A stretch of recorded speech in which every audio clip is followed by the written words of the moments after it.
উপস্থিত ইসেদর সভাপতি লালা সিং নামরিয়া, উপস্থিত আমার কেন্দ্রীয় কার্যনির্বাহক মণ্ডলম নামরিয়া, আজি আমার উপস্থিত আমার দলরে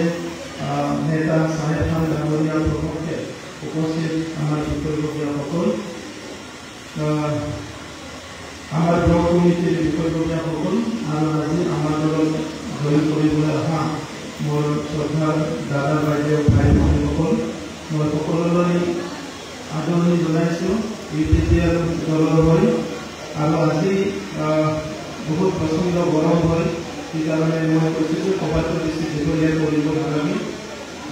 ইউপিপিএল দল হিচাপে 2015 জন্ম হৈছিলে কিন্তু চৰকাৰে ধৰক আমি অহাটো 4 বছৰ হ'ল আৰু এই 4 বছৰত বিদ্যা অঞ্চলত যি শান্তি সম্প্ৰীতি বিভিন্ন জাতি জনগোষ্ঠীৰ মাজত সমন্বয় আৰু আগৰ যিবিলাক হত্যা হিংসা বা শোষণকাৰী যিটো দল আছে ইয়াৰ পৰা বিদ্যা অঞ্চলৰ ৰাইজক উদ্ধাৰ কৰি এটা ভাল পৰিৱেশত আনিবলৈ সক্ষম হৈছোঁ অনাগত দিনত আমাৰ নিজৰ ল'ৰা ছোৱালীসকলৰ কাৰণে এটা ভাল ভৱিষ্যত আমি নিৰ্মাণ কৰিব লাগিব সিহঁতক ভাল শিক্ষা দীক্ষা দিব লাগিব আমাৰ গাঁও অঞ্চলৰ ৰাস্তা পদূলিবিলাক বনাব লাগিব লগতে যিখিনি এতিয়া মাটি বাৰীৰ সমস্যাবিলাক আছে সেই সমস্যাবিলাক আমি সমাধান কৰিব লাগিব আৰু এইবিলাক কামবিলাক আজি আমি ইউপিপিএলে দায়িত্ব লৈ কৰি আছোঁ যিটো 17 বছৰ বিপিএফে কৰা নাছিলে আৰু আজিৰ সময়ত মই আপোনালোকক ক'বলৈ পাই আনন্দিত হৈছোঁ যে আমি চৰকাৰ গঠন কৰাৰ সময়ত আমি পিএমৰ ঘৰ 1 লাখ ঘৰ নিৰ্মাণ কৰিবলৈ কথা দিছিলোঁ 5 বছৰ কিন্তু 4 বছৰ কমপ্লিট হোৱাৰ লগে লগে আমাৰ টোটেল যিটো দুখীয়া মানুহৰ ঘৰ বিপিএল অঞ্চলত প্ৰায় 3 লাখ ঘৰ কমপ্লিট হ'বলৈ গৈ আছে গতিকে যিটো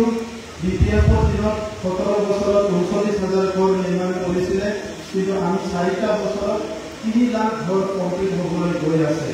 তেনেকুৱা পৰিৱেশ বিভিন্ন সেল্ফ হেল্প গ্ৰুপৰ পৰা আদি কৰি বিভিন্ন আমাৰ দুখীয়া মানুহৰ কাৰণে নতুন নতুন আঁচনি আমি আনিছোঁ বাগান অঞ্চলতে হওক বা গাঁও অঞ্চলতে হওক বিভিন্ন আঁচনিৰ দ্বাৰা ৰাইজক কেনেকৈ লাভান্বিত কৰিব পাৰে এই কামখিনি হাতত লোৱা হৈছে গতিকে অনাগত দিনত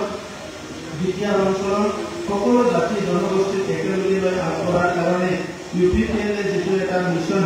যিটো এটা দূৰদৰ্শী এটা চিন্তালৈ আগবাঢ়িছে ইয়াত আপোনালোক সকলোকে লগত লৈ আমি আগবাঢ়ি যাম আৰু প্ৰত্যেকটো গাঁও প্ৰত্যেকটো পৰিয়াল ইউপিপিএলৰ গাঁও হিচাপে লৈ পেলাই আমি কাম কৰিম আৰু সেইকাৰণে আজি আপোনালোক সকলোলৈ মই ধন্যবাদ জনাইছোঁ আৰু যিখিনি আজি জইন কৰিব মই সকলোকে ইউপিপিএল দলৰ আদৰণি জনাইছোঁ আৰু আজিৰ পৰা আপোনালোক আমাৰ পৰিয়ালৰ এজন সক্ৰিয় সদস্য আপোনালোকে আমাৰ এটা পাৰ্ট আমাৰ এটা অংগ হ'ব